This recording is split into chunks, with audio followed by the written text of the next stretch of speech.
Hey, how's it going, YouTube? Dog2 here with a League Classic tier list for you guys. Today is the day that League Classic goes live, and so I kind of wanted to give my thoughts on where I would put each champion in terms of their strengths and weaknesses onto a tier list. League Classic kind of has its own meta. It's not a true patch from the past. It's kind of a mishmash of, stuff from Season 3 and prior, and there's not all the champions released yet. There's a lot of champions that were out back in the day that aren't currently in League Classic, so the meta can change pretty quickly depending on, what champions they end up adding. But with this pool that I tested on PvE, I wanted to give you my thoughts on where I would put these guys. And let's go ahead and get started with Ahri as our first champion on the list. I'm going to put Ahri into the A tier. She's pretty strong. Most mages are relatively strong, especially with Deathfire Grasp added into the game. It gives a lot of burst potential, and Ahri is a champion that has good mobility. Mobility creep hasn't hit League yet, so having 3 dashes on your ultimate's pretty good. Her range is a little bit longer compared to her current kit, so she's able to farm pretty easily. So yeah, Ahri is pretty solid. I'll put her in the A tier. Next up, we have Alistar. I'm going to put Alistar into the S tier. This is probably one of the most flexible champions in League Classic. He's able to play 4 roles pretty comfortably. Alistar top is really strong, Alistar jungle, Alistar mid, and also you can play him as a support. And he has a lot of different builds you can go. This version of Alistar is so strong in solo lanes because of W max, and you're able to get an auto attack off as you W someone. So you typically try and buy a few Doran's rings, you end up getting a Sheen, and your trade pattern is you just headbutt an auto attack and they can't ever retaliate to it. So you're pretty much just chunking away 20% of their health every time your W is available. And Alistar actually has Trample as his passive, and anytime he uses an ability, he does like a little AoE around him. And this makes it so he can actually wave clear pretty well. He's able to just pulverize on top of a wave, and then as Trample runs off, you just use a different spell.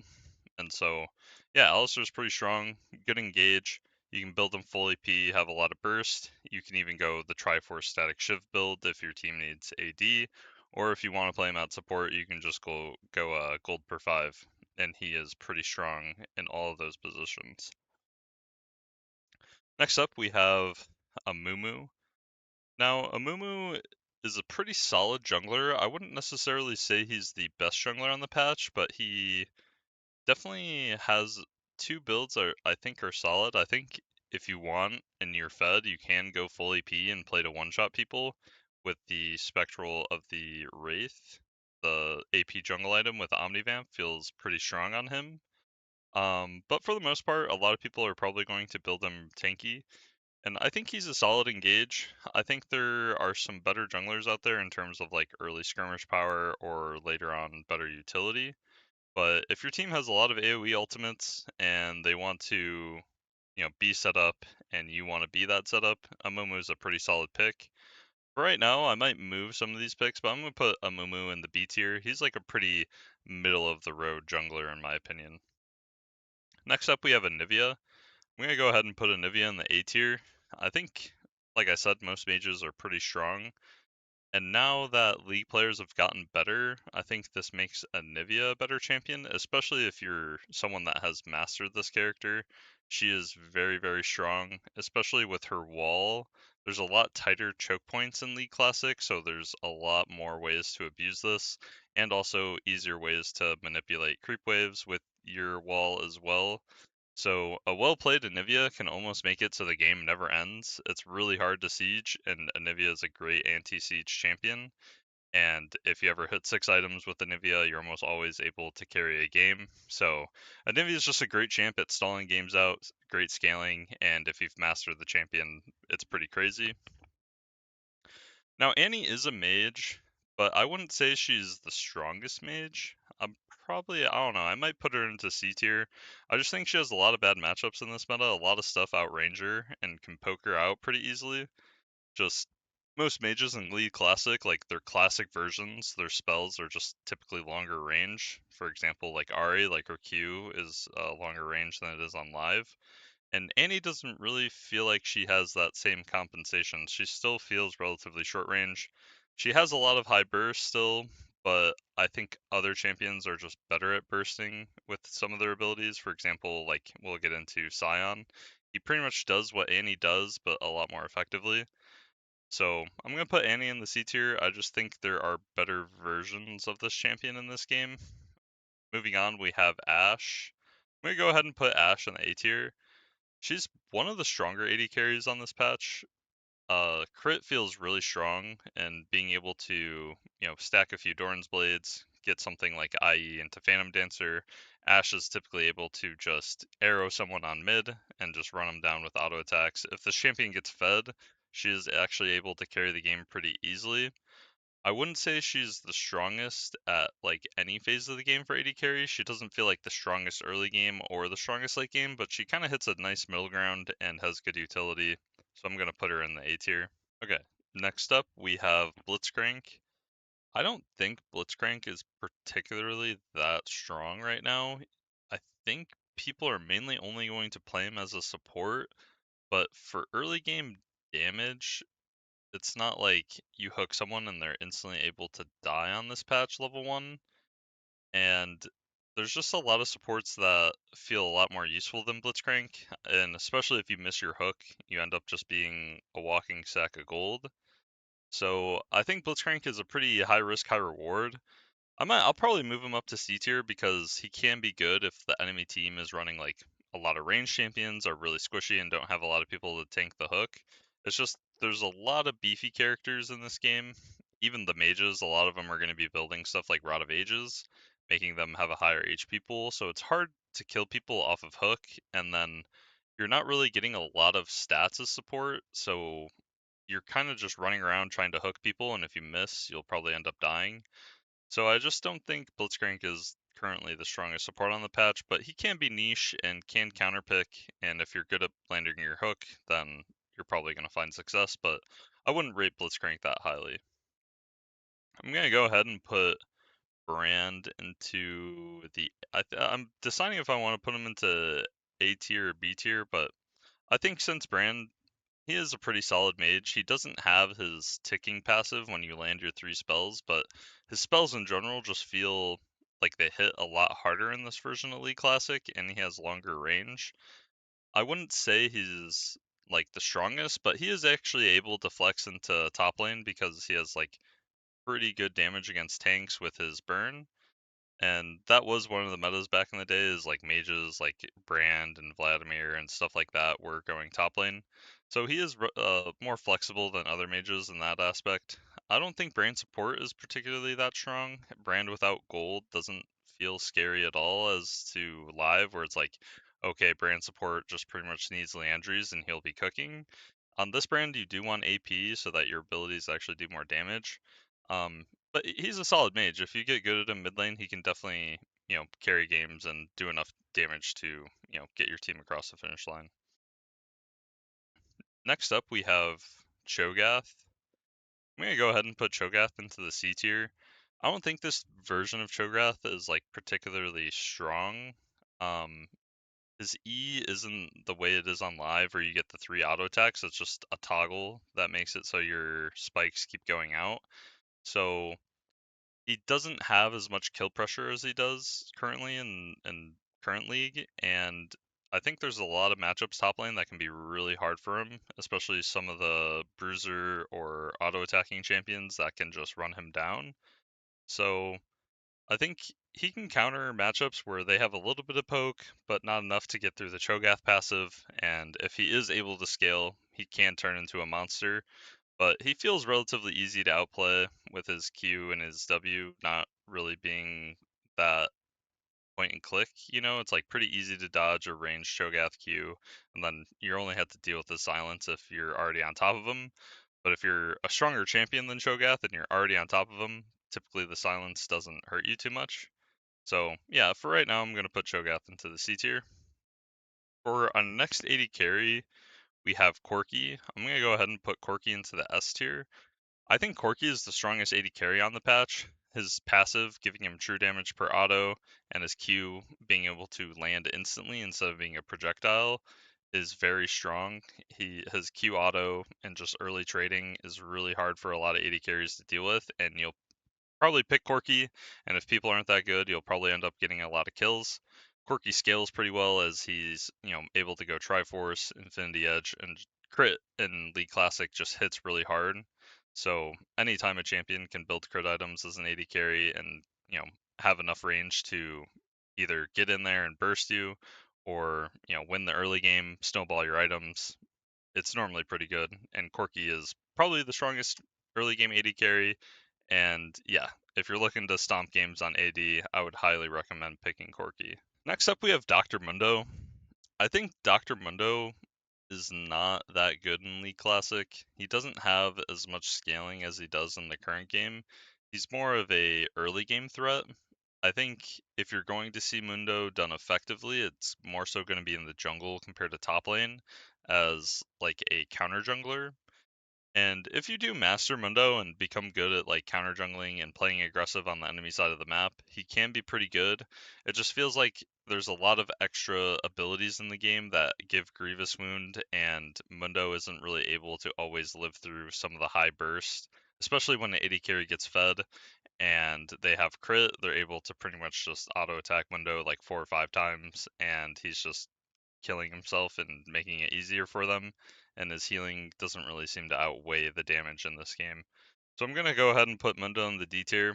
If you love Mundo and want to play him, I would highly recommend you try jungle and playing very aggressive with your cleavers and look to go for invades, try and kill the enemy jungler, and snowball through that. Next up, we have Evelynn. Evelyn's a pretty annoying champion to deal with right now in League Classic. She gets her camouflage from level 1, so she's really effective at just walking over enemy vision. There are trinkets in League Classic, so people are warding, but being able to play Evelynn and not have to worry about a single ward the entire game for the most part. Not a ton of people in League Classic right now are buying oracles, not a ton of people are buying pink wards.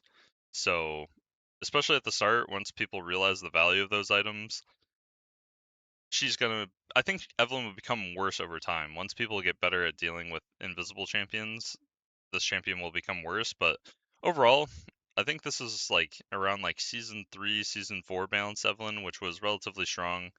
Um, she has a lot of burst built into her kit, and her ultimate can be pretty good in team fights, taking a percentage of the enemy's health away and getting a big shield. So I would say she's a stronger team fighter than she is in current league, but she isn't as hard of a one-shot assassin. She kind of hits a little bit of a middle ground where you can either build her full AP and look to kill people really quickly, or you're able to go kind of like the AD Evelynn route and go more bruiser. But Evelynn, her main strength is just being able to get around the map unseen, and it's really strong in League Classic. Not a lot of people are going to be expecting ganks from Evelynn, and you should be able to get fed most of the games you play this character. Next up, we have Ezreal, and Ezreal is an AD carry.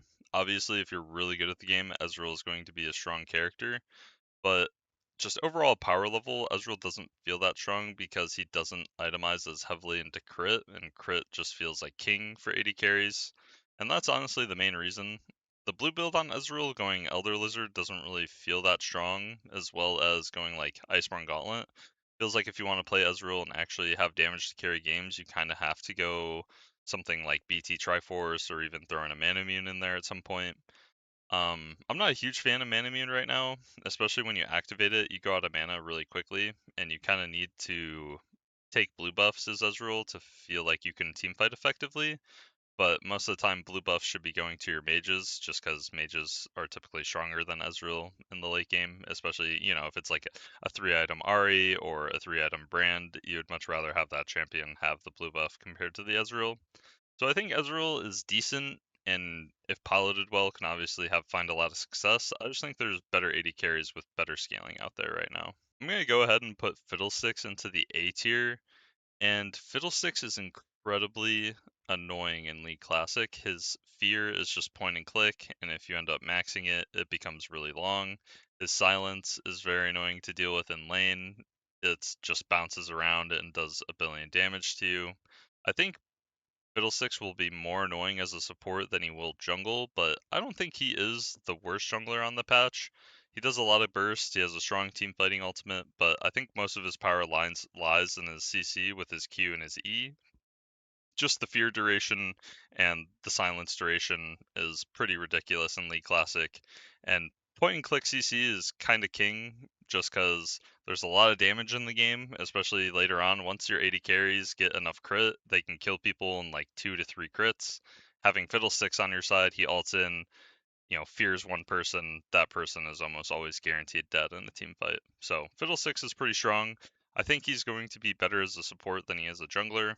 I don't think solo lane Fiddlesticks is necessarily that good. He's kind of niche. If the enemy can't CC you out of your drain, he should be pretty decent in that lane. But if they can get you out of drain, then you're kind of going to be free gold for them. So if you're going to play Fiddle, I would try playing him with like E max into Q max as a support. Or if you have a lot of damage on your team, you can even just do like 2-3 points into your E to just have some lane poke and then just max your fear and run around and just fear and kill people. Next up, we have Gangplank. And Gangplank, I think, is a decent laner. He's not someone that is going to win every matchup super hard, but in matchups where they can't get on top of you and you're able to just Q them constantly and poke them down, Gangplank can be very annoying. GP does struggle against ranged top laners like Teemo or Nidalee.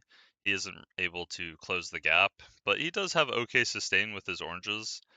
Gangplank has decent scaling. He does go crit, which is pretty strong, but I see a lot of people end up building more of like an Atmogs tank plank where you rush Warmogs, go Atmas and Paler, have a large HP pool to play with, so you're actually able to get close and auto people, whilst also being able to go Avarice Blade, farm up with Avarice, turn it into the Atmogs, and get some 80 and crit while also being tanky.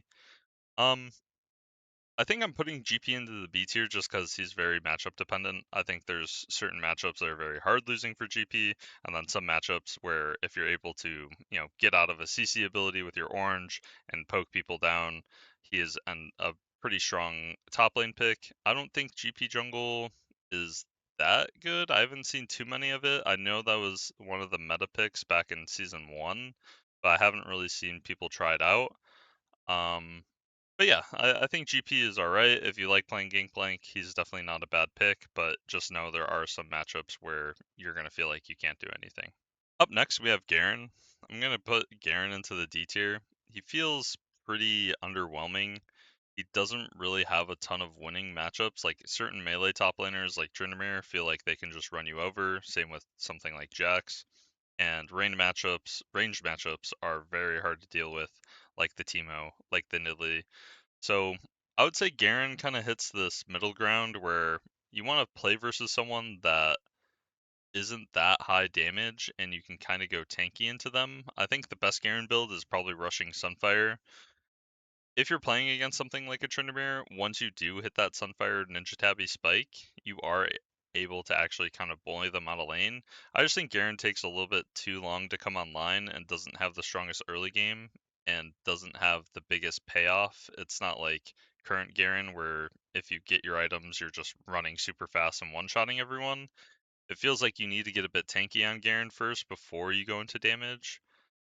I think I played a few games of Garen, and I think maybe Qmax could be really strong into certain melee matchups. The silence ends up becoming really long, and it creates a trade pattern where you only have to go for a Q auto and can chunk people out that way.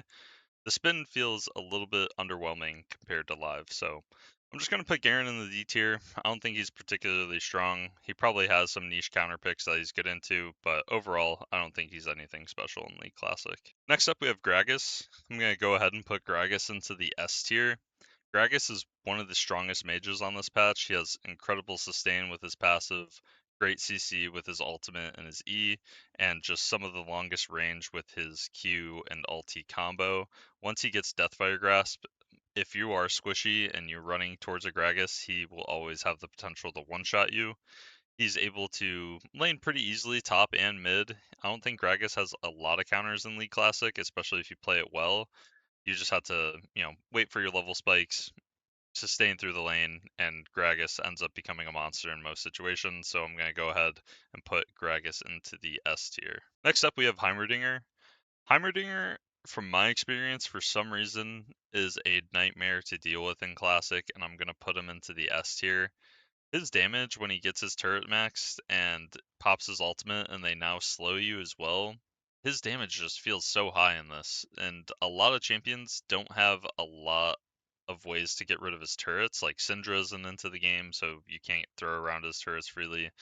I remember I laned against an Ezreal mid, and for him to kill one of my towers, I think it took him like 2 Qs and like 3 auto attacks. Like these turrets end up being fairly tanky, and Heimerdinger's health regeneration passive makes it so that if they don't end up killing your tower right away and leave it at half HP, it's eventually just going to heal back up, and you're going to always be able to just auto push.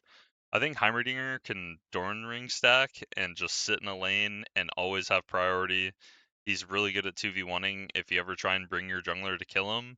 A lot of times Heimerdinger can just turn it around super easily. His poke isn't as hard to deal with because his W and his E are a lot easier to counterplay around.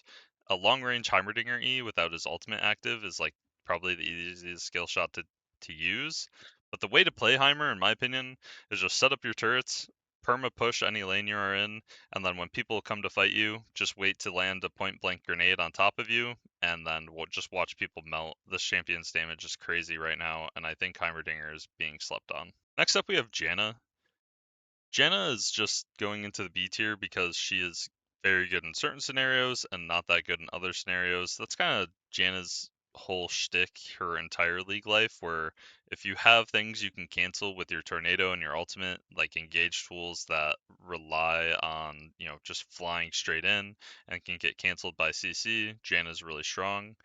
Her shield in this feels pretty good too, and giving an 80 carry bonus attack damage on top of their crits ends up making them hit really hard. So she's a pretty solid enchanter. I just think there are some other enchanters in the game that are slightly better than Janna that are going to be put higher into this tier list. Next up, we have Jarvan. I'm going to go ahead and put Jarvan into the A tier. I think the jungle meta will end up shaking out to be champions that are pretty strong in the early game and then can eventually just turn into aura bots where they end up picking up stuff like Aegis of the Legion, Zeke's Herald, and J4 is a good champion because he has the built-in flag that gives everyone on his team attack speed. J4 is just overall a well-rounded champion. He doesn't really have a weak point into the game. He's relatively strong early. He's really good at ganking and catching people off guard. And then his team fighting and his ability to just give everyone attack speed and catch off players that are immobile and can't get out of his ult are pretty solid. I expect most people that are good at Jarvan on live to also find success with Jarvan in League Classic. He isn't as 1v9. Like I said, a lot of junglers will end up just, buying Spirit of the Ancient Golem, going some gold per 5. You might even buy Sightstone on Jarvan. Be prepared to play a more supportive Jarvan to find success rather than carrying on him. And yeah, he's a pretty solid utility pick in the Classic as a jungler. Okay, next up we have Jax. I'm going to go ahead and put Jax into the C tier. I don't think Jax is particularly special as a melee champion. I think a lot of melee matchups he can end up losing top lane, especially into champions like Pantheon or Lee Sin that are either able to chunk him out from afar or just sustain through his damage in top lane. As a jungler, he's alright. He could go Feral Flare and end up farming and becoming strong out of the jungle. I just don't think that meta will be the most effective of playing farming junglers. I think maybe at the start when people are kind of just enjoying the game, but I don't know how sweaty League Classic will end up being. I don't think the jungle meta will be a farming one. I think it's going to be a more utility based, and so Jax is just alright. Obviously, he still has his Counter Strike, and versus certain champions that struggle into that ability are going to obviously struggle into Jax.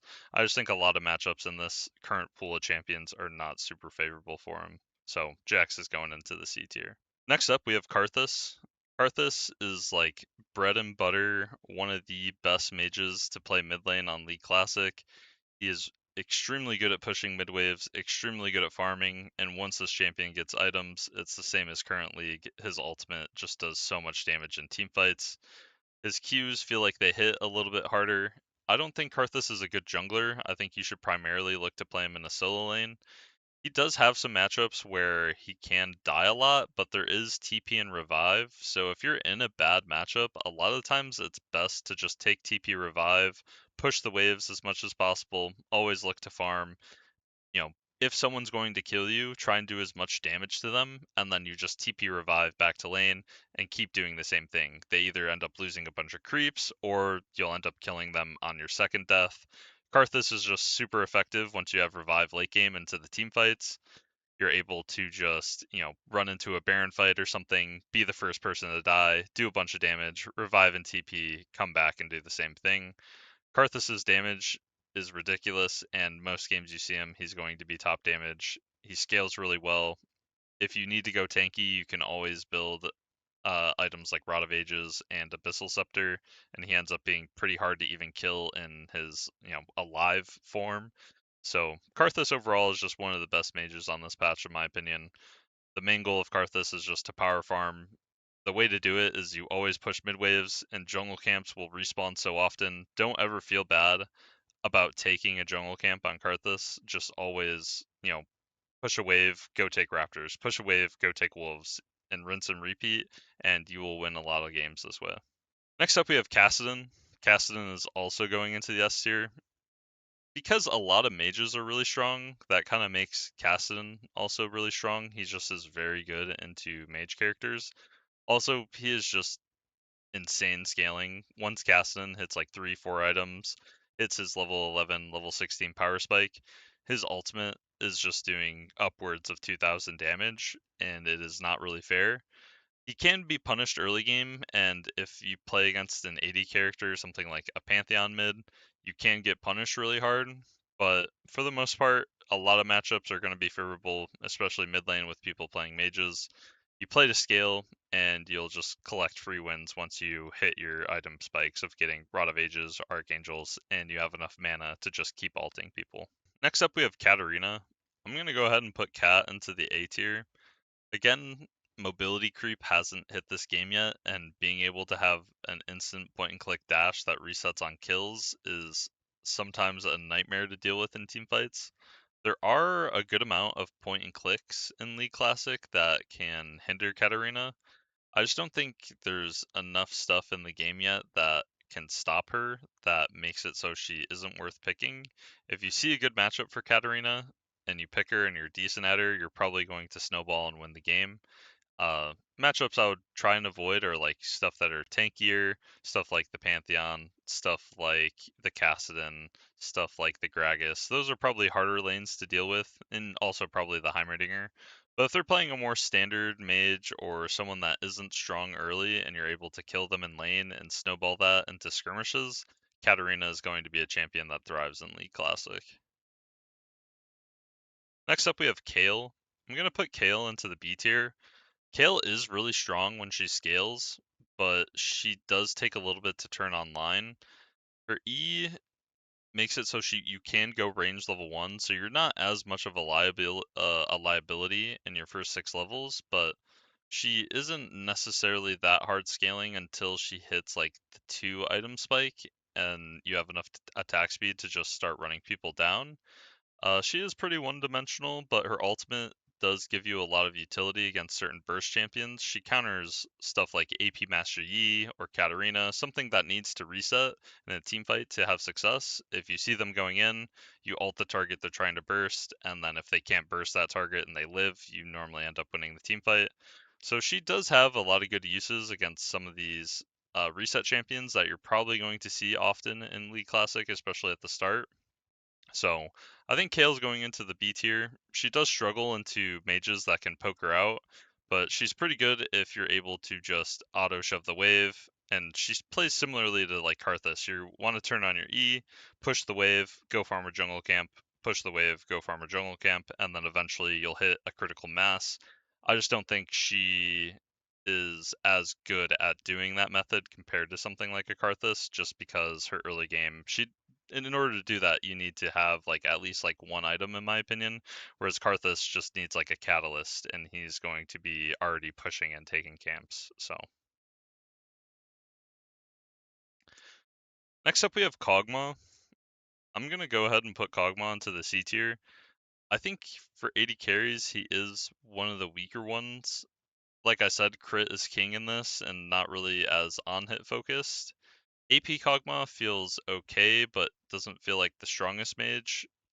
I think a lot of other mages can deal with Kog'Maw pretty easily, especially like stuff like Katarina, stuff like Kassadin, stuff like Ahri. If you end up going into those lanes, you're kind of just free gold for people. So yeah, I don't think Kog'Maw is particularly strong. The on-hit build isn't really fleshed out yet, and crit isn't that good on him.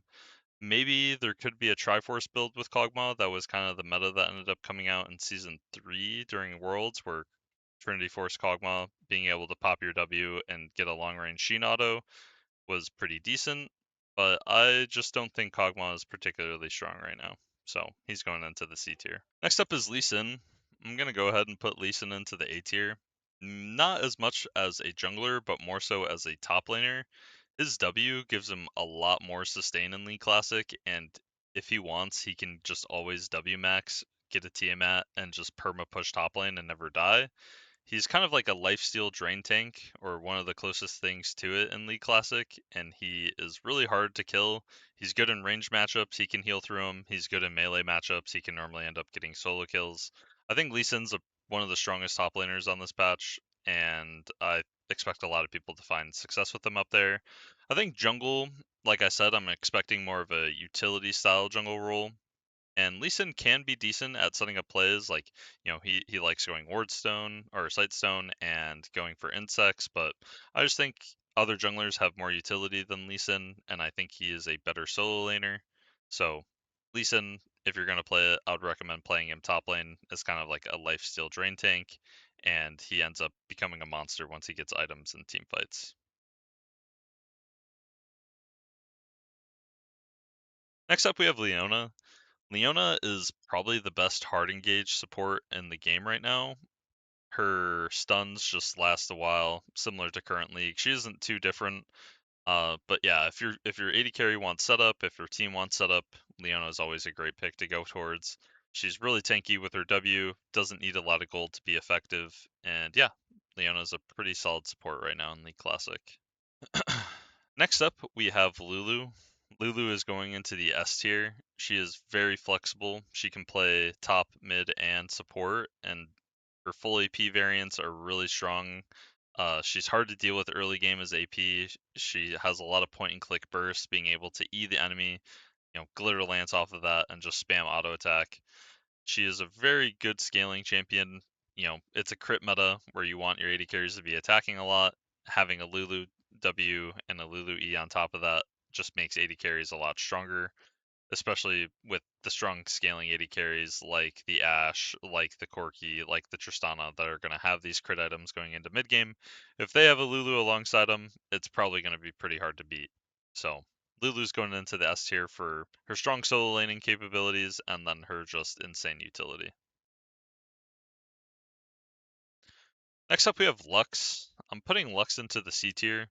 I don't think she deserves D tier because she is a mage, but I just don't think she is that good of a mage. She doesn't have consistent damage like a lot of the other mages do, and her one-shot combo is kind of long range, so she can't really abuse Deathfire Grasp as much as something like a Gragas or, something like an Ahri that can just dash in, Deathfire Grasp, and one-shot someone. You kind of need a bit more items to eventually get to that one-shot point. So I don't think Lux is particularly strong. I think she gets outshoved by a lot of characters and then is under a lot of kill threat versus certain champs like the Ahri, like the Katarina.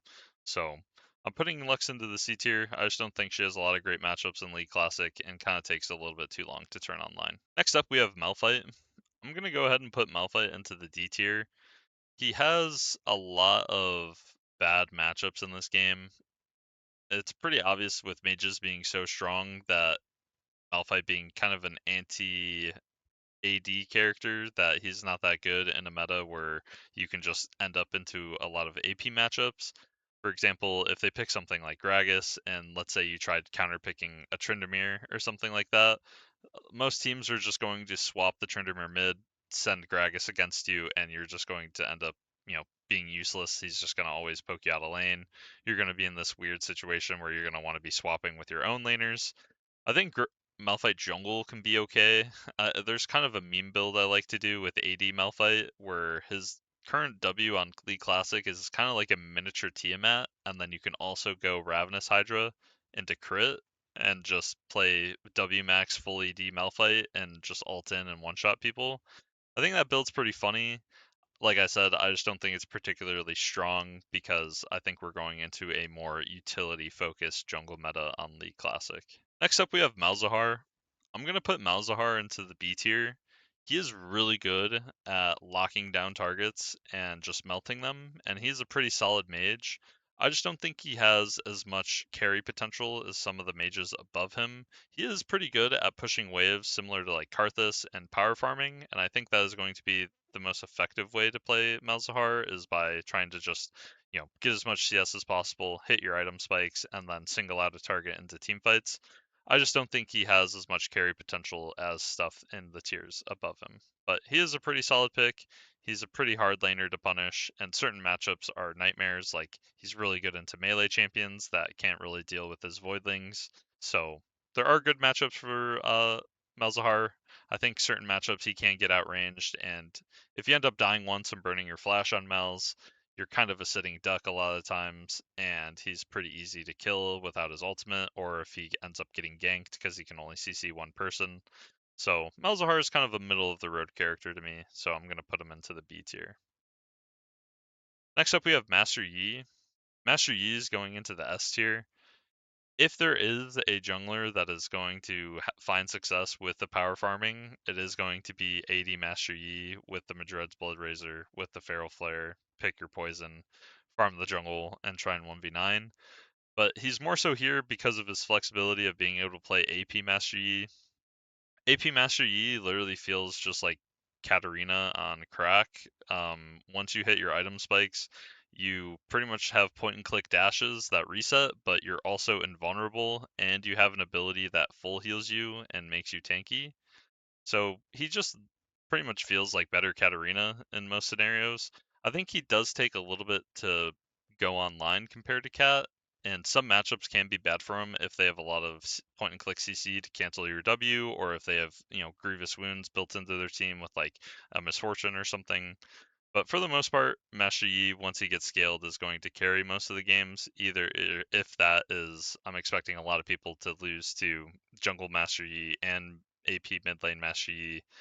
There's just not a lot of stuff that is good at dealing with champions that can go invulnerable.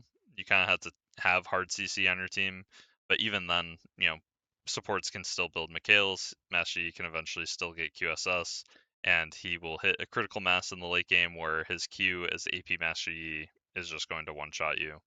So APE is super solid, one of the best champs at carrying in League Classic. If you're looking to 1v9, I would highly recommend picking up the Master Yi. Next up, we have Misfortune. Now, as you guys know, this is a Misfortune channel. You'd probably expect her to go into S tier because I love Misfortune, but MF is not that strong. She isn't the strongest bully like I would say Corki is, and she doesn't have as good of scaling as something like an Ashe. She feels similar to like Ezreal. It's like middle of the road. Like if you're good at the character and she's in a good spot, like you want to be pairing up with stuff like the Leona, stuff like the Mumu. If you have lockdown for your ultimate, she can be pretty strong. I just think going into late game, there's other champions with better auto attacking and range capabilities, and I think that's where Misfortune will typically end up falling off. And Misfortune also likes building BT rather than rushing into stuff like Trinity Force or IE, which I think is better in this meta, just being able to get your crit online as quickly as possible. So Misfortune's not bad. She's still a solid lane bully, but I would just say she has like similar bully capabilities of maybe a Corki, but doesn't have the same, you know, power curve as a Corki where he's getting Triforce and IE. Misfortune's normally sitting on like BT into maybe IE second. She just doesn't really have the best build paths right now. And yeah, crit is king, and she kind of delays that with needing to go Bloodthirster most of the time. Next up, we have Morgana. I don't know where to put Morg. I'm going to go ahead and put Morgana into the B tier. I think she's going to be a pretty effective support champion into these hard CC comps, stuff like the Leona, stuff like the Alistair, stuff like, Fiddlesticks as point and click. If there is something where you really want a carry to avoid CC, having a Morgana on your team is very useful. I don't think solo lane Morgana is particularly strong. She can have a similar playstyle to the Karthus where you're using your Tormented Soil on the wave and then going and doing it on a camp, and once you hit your items you can be pretty effective. I would say the best part about Morgana outside of her black shield is her Q does feel a lot harder to dodge in League Classic. It feels like the hitbox is wider, so finding binds to pick people and then leading into your ultimate to have like a game winning ult is a lot more realistic than it is in current League. So I think Morgana's alright. Again, a lot of these stuff that goes into the B tier is like they have some really good matchups and then they have some bad matchups where they're kind of useless. So she's kind of that middle ground where if you find the right spot to pick Morgana, she is going to be very effective. If not, she's going to be alright. Next up, we have Nasus. I'm going to put Nasus into the B tier. And I think more so we will find Nasus being an effective jungler with, going a few points into E, spam clearing all your camps. Nasus has great utility. He loves being low econ in this and going like, the Golem jungle item, getting Aegis of the Legion, getting Bulwark, and then just being an aura bot for your team. And Wither is one of the most annoying CCs to deal with in this game. Master Yi is pretty strong, so if you're against Master Yi, I wouldn't recommend picking Nasus, but he's really good at countering the crit 80 carries. He can just turn them off from auto attacking, which is a great utility. I just think sometimes if a team comp is too kite oriented or have a lot of like good mages, something like the Brand, something like the Heimerdinger, where they kind of want you to walk into them and just get hit by skill shots, Nasus isn't necessarily that strong. But like I said, he's going to have scenarios where his Wither is just really effective. And if that's the kind of game you're in, I would recommend trying out Nasus Jungle, putting a few points into your E, clearing, and then being a utility bot. And most of the times, if you pick him in the right spots, he can probably win you the game. Next up, we have Nidalee. I'm putting Nidalee into the A tier. Not necessarily for her AP Nidalee mid. I think eventually AD Nidalee top lane is going to become one of the hardest top laners to deal with in League Classic. She's just super annoying to deal with in bushes. She is very hard to catch, and the bushes in League Classic and solo lanes, or particularly the top lane, is very long and gives a Nidalee a huge advantage, and she's almost impossible to catch. She has good sustain, she has good poke, and she can just go Bruiser Nidalee and play to split push and snowball. I expect people that are currently good at Nidalee top to find a lot of success with this champion on League Classic. And yeah, I think AP Nidalee is a little bit too inconsistent. If you are able to, land your spear a lot and you find yourself like a god on Nidalee spear, you can always play AP Nidalee mid. Her spear damage does do a lot, but I heard stuff about the hitbox not being the same as it was in actual League. Like, I think the reason back in the day she was so strong as AP Nidalee mid was the Nidalee spear hitbox was some of the biggest bullshit in the game and would just clip people and almost one-shot them pretty often. I don't think that's currently the case for AP Nidalee, but I do think she is probably one of the best bully top laners in the game right now. And yeah, if you're looking to just be a pest in the top lane and counter people and make them have a miserable time, I would recommend playing Bruiser Nidalee top. Next up, we have Nunu, and Nunu is going S tier. Nunu is extremely flexible. He can play as an AP solo laner. He can play as a utility jungler. He can play as a Blood Boil max. Just make your ADC super buffed up support. So Nunu can fill almost every role in the game. Like he's super hard to lane against. His feast and his snowball are just point and click abilities that full heal him and do a lot of damage to you. He's very annoying to deal with. I think Nunu players will have to find their limits in solo lanes to realize his true effectiveness, but he is probably one of the best counter junglers in league with his feast ability and or what is it? Is it no? It's consume, right? Isn't feast Cho'Gath ult? Yeah, I think I'm trolling a little bit, but Nunu Q. Nunu Q in general is just very strong in this. buffs are very overpowered. Red buff and blue buff are some of the strongest objectives you're going to be fighting over for in League Classic, and it's very frustrating that Nunu can just run at them and Q smite and take them every time without any counterplay. If you can't play League without the red buff or blue buff, especially as a jungler in the early game, you're in for a very rough time, and Nunu is just king at just running around, mobility boots, blood boiling himself, and just stealing everything on the map. Nunu is just one of the most frustrating champions to deal with, and probably one of the best champions in League Classic right now. Olaf is up next, and Olaf is also getting slotted into the B tier. It's pretty obvious. He is just, if they have a lot of CC, he's going to be pretty good. If they don't have a lot of CC, he's probably not going to be that good. I think in general, though, he is kind of like a weaker Lee Sin, like a weaker Drain Tank. Lee Sin feels like he can lifesteal through situations a lot easier than Olaf, but he kind of has that similar playstyle where if it's a melee champion and you're able to just, brawl with them, Olaf's actually pretty strong. I don't think Olaf jungle is going to be particularly good because he is more resource heavy, and like I said, I think we're going into utility meta. But Olaf, in a situation where he's against a lot of hard CC, stuff like Malzahar, stuff like Skarner, like Warwick, that are the rely on these like single target suppressions, Olaf is a great counter pick into stuff like that, and he will find his niche in a lot of games. So he's a good middle of the road character, and definitely something worth having into your top lane champion pool if you're looking to hard counter CC champions. Next up, we have Pantheon. Pantheon's going into the S tier. Pantheon is a certain matchup for a lot of characters in League Classic that they straight up cannot deal with, and he is a free win in those scenarios. For example, stuff like the Katarina, stuff like the Kassadin, um, even like certain other melee characters that just get poked out by his Q in top lane. If you find a good Pantheon matchup, he is so easy to snowball the game with. You just spam them with your Q, you build lethality, and then once you win your own lane, you just start ulting around the map and winning everywhere else. He's insane at tower diving with his passive, being able to block tower shots. It's normally pretty effective to, if someone's like half HP under turret, auto attack the creep wave, build up a block, just go in and just start auto attacking, queuing them, and Eing them. And then when your block falls, just W and you get a full refresh on the block, and you're able to just pretty much guaranteed take out 2 turret shots. And since turrets don't ramp, there's no real penalty to just sitting under the enemy turret as Pantheon and consistently just blocking shots and playing super aggressive. So yeah, in these matchups, he's able to push his lead, probably the hardest out of any character in League Classic, and he has very little counterplay in those scenarios.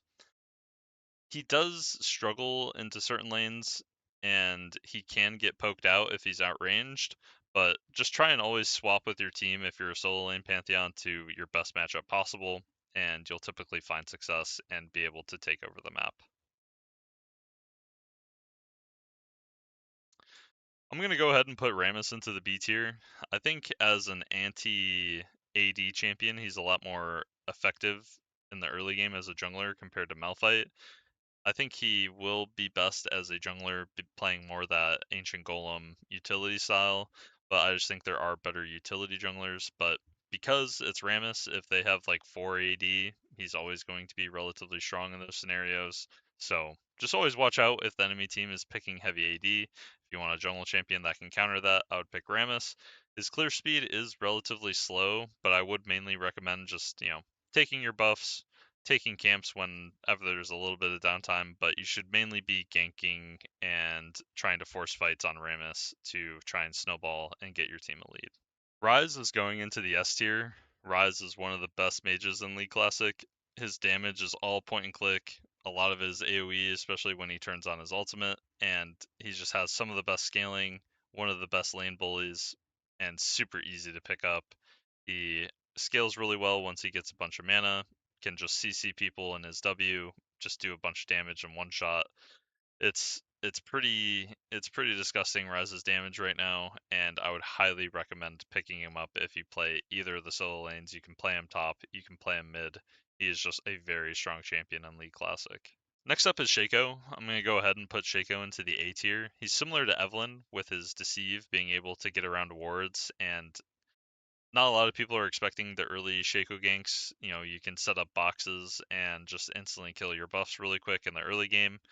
I would recommend playing Shaco as AD and very gank focused, and I think Shaco will become worse over time as people buy oracles and pink wards more often, but especially on launch, I'm not expecting a lot of players to be abusing these things, and Shaco is super easy to get ahead with. Just, hit level 3, get red buff, start ganking people, get kills, back, buy items, and then rinse and repeat. So Shaco's really good at snowballing. He's super fun to carry with, but he does run into issues late game, like super late game. Like once they have oracles, you're kind of a sitting duck. They're able to just full see you walking up in your deceive, and if you don't have your ultimate, or if you didn't take flash, you're kind of just a free kill. So he's really good at snowballing. Just be careful in the late game on Shaco, especially if they buy oracles. Try and make sure you avoid those champions, or wait until they're dead to go in, or just avoid them at all costs. But he's really good at snowballing. You always want to be ganking on this character. And yeah, next up we have Singed. I think Singed is potentially an S tier, but I'm gonna put him in A right now. It's hard to judge his power level as I haven't really seen a lot of Singed players go for proxies. I think if proxying is strong in League Classic, then Singed probably goes up into the S tier. But he's a pretty solid like tank mage that can go Roa, get a Rallies, and then build full tank afterwards. He's really hard to deal with once he has items in team fights, and if you're good at Singed in current league, you're probably gonna be good at Singed in classic league. So Singed OTPs are probably gonna have a pretty easy transition. I do think he does have a lot of rough matchups, but like I said, if proxying ends up being pretty strong, which I don't see why it shouldn't be, then Singe is just going to be able to proxy, get a bunch of farm, get his items, and be a monster in team fights. Next up, we have Sion. Sion's going straight into the S tier. AP Sion is one of the most broken solo laners in the game. Once he gets a few Doran's rings, once he gets a little bit of AP and points into his W, and you start one-shotting the waves, you literally are just a point-and-click monster. You rush Deathfire Grasp, you just pop your W, sprint at them with mobility boots, point-and-click Q, point-and-click Deathfire Grasp, pop your W, and more than likely they're going to die. Not necessarily early game in the one shot. Most of the times in like the first I would say around like 8 to 12 minutes, you're going to be doing this combo and doing like half their HP. But if you're point and click non-interacting with someone, taking half of their health, even if it's a ranged character, because most of the times you're going to want to play in the bushes, go mobility boots, and just sprint at them, hit your combo, and then just rinse and repeat. There's just very little counterplay to AP Scion. He has insane scaling. uh, Even AD Scion isn't the worst. He's definitely not as good as AP Scion, but yeah, expect to get one shot by this champion. His damage numbers are just through the roof, and if you want a goofy champion that feels like League Classic, you should play Scion. He is hilarious. So next up on the tier list, we have Sivir. I think I'll put Sivir into the B tier. She does build crit, and eventually, if you do get your items and have your W max, you're able to actually carry team fights relatively effectively. The bounces are a lot more deadly in League Classic. They hit a lot harder than they do in current League. So I think potentially a strategy for Sivir that I was kind of theory crafting that could be good is stacking a lot of Doran's Blades, going like 4 Doran's Blades, maxing your W, and that makes it so every auto attack you're healing for 100 because it goes up to 5 bounces if you'd max your W, and then one auto is going to be 100 HP back, and then after that, just going straight up into uh, IE into your Zeal item, and once you hit that spike, you'll be pretty strong. I just think Sivir is really short range and can struggle against double range bot lanes that are just able to auto attack her a lot. But if you're able to get the ground off the ground on this champion, then she's really good at carrying, really good at just team fighting, running around, popping your ultimate. She's super good into short range team comp. So if they have a lot of melee champions or short range, Sivir's a pretty good counter, especially if there's like an Ash arrow or some obvious skill shot you want to block with your spell shield. Sivir can be a pretty niche counter, so she's going into the B tier. I do want to test her out a little bit more. I think potentially that deep lane build could be pretty strong, but I just think there's better AD carries. Next up, we have Skarner. I'm going to put Skarner into the S tier. In my opinion, Skarner is probably one of the strongest junglers on the patch, especially in terms of his early fighting power. Once his Qs get rolling, he does some of the most early game damage as a bruiser in the game, and he's pretty chill with just going Ancient Golem, going the utility items. He's going to be king when it comes to that utility meta. He transitions really well. He's strong early, can get ganks off, and then in the late game, he's still useful with his Impale, being able to just single out the enemy carry, flash Impale like the enemy ADC, especially if they don't have QSS or something. Just flash Impale, bring him back to your team, and the game's essentially won. So Skarner's pretty strong. He has a good clear speed. His AoE is really strong, his skirmishing early is really strong, and his ultimate scales well into the late game. Next up, we have Sona. I'm putting Sona into the S tier. I think Sona is probably the best support in the game. She kind of hits that balance of really good at laning and scales really well. Sona's basic abilities just hit a lot harder, and she's an aura bot, so auras are just really strong in League Classic. Um, all her abilities just give your team extra stats, and being able to group up Death Ball with Sona, have a strong AD carry. She's good at getting them through lane phase, does good poke, can heal them, good 2v2 ultimate, being able to hit 6, pop your ult, get a 2v2 kill, get your AD carry ahead. Yeah, I think in my opinion, Sona is probably my favorite support right now to have in League Classic. She just does everything and scales pretty well, so I would recommend picking up Sona if you like playing support. Next up, we have Soraka. Soraka's hard to rate. I'm going to put Soraka into the B tier. I think Soraka is a more effective solo laner than she is a support. I think she's actually relatively weak as a support. Her W and her E on their own kind of feel underwhelming, but I think most of her power lies in her Q and as a more of a battle mage in the solo lanes. And if you're against a melee champion, something like the Nasus or something like even something like Singed or something that is just melee like Jax, like they're not that strong early game, but you're able to just run around and spam Qs on them. She can be a really oppressive lane bully. I just think there's better lane bullies like something like the Nidalee.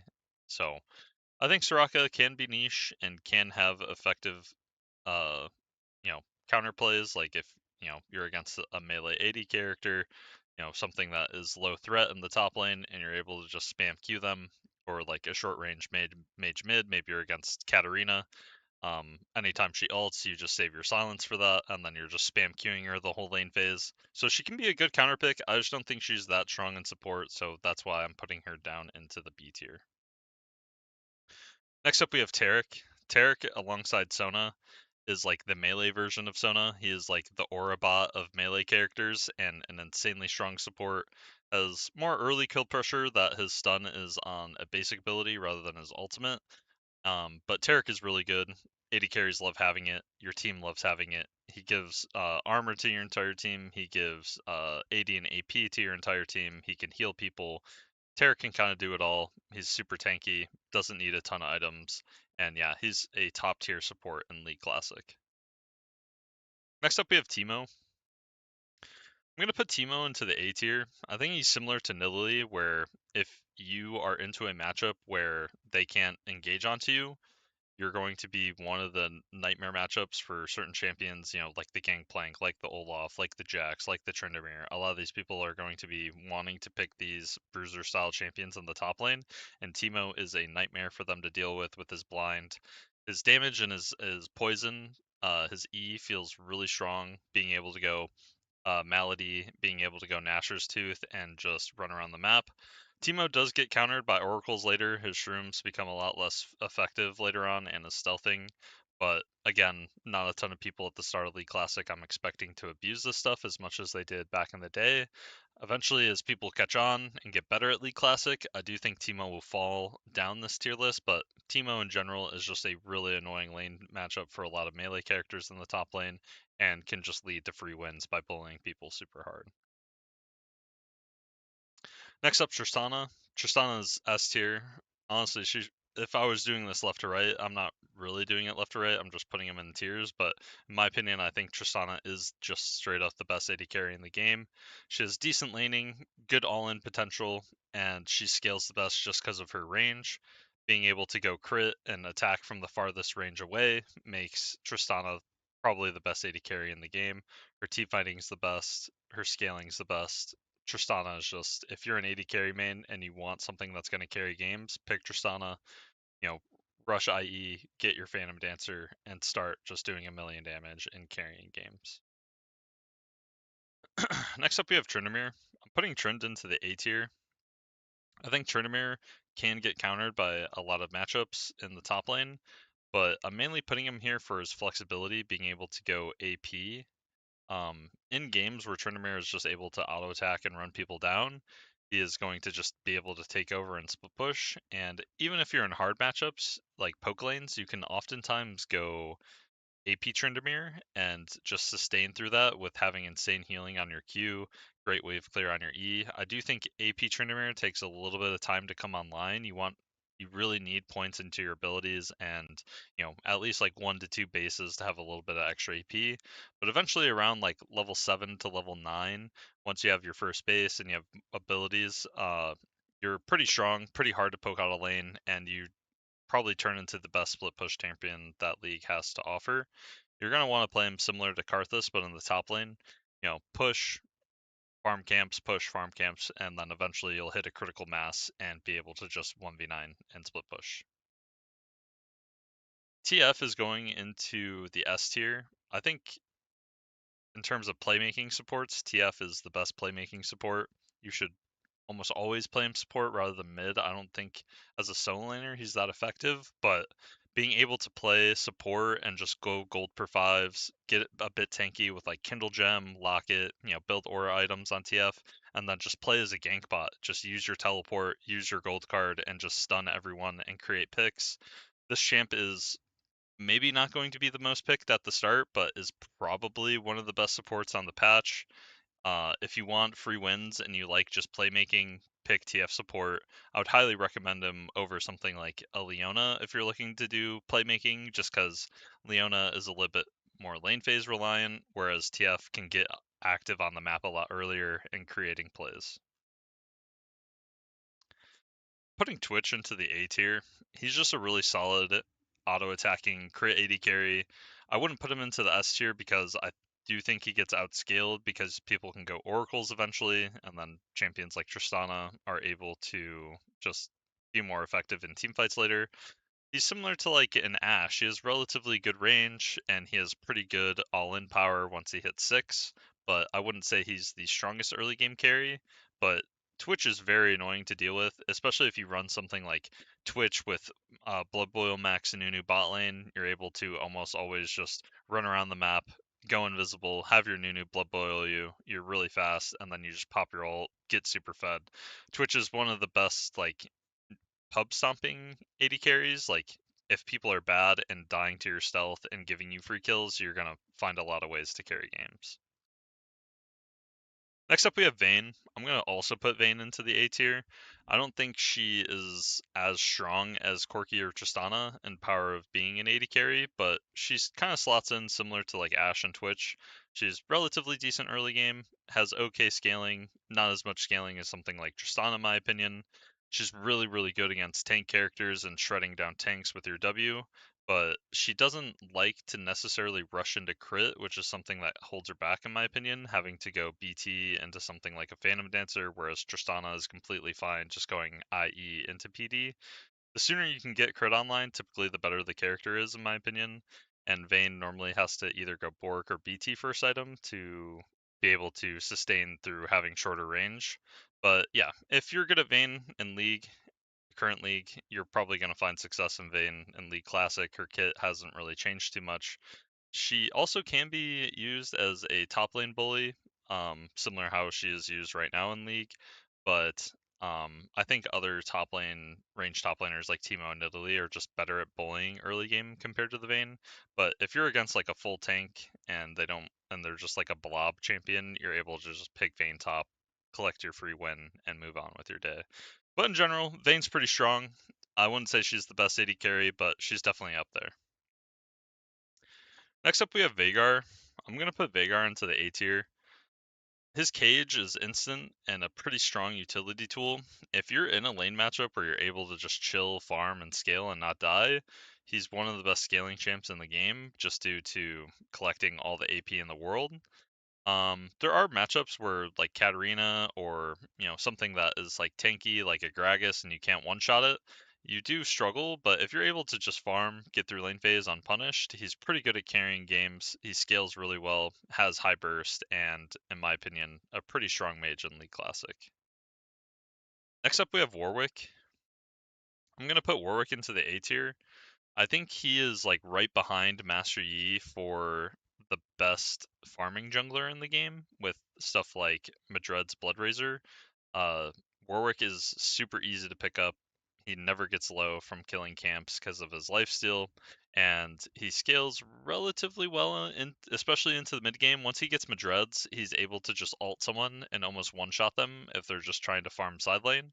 So Warwick is a champion that can take over the game, especially if it's like skirmish heavy. He's getting his passive for Blood Scent and able to just run around and collect free kills.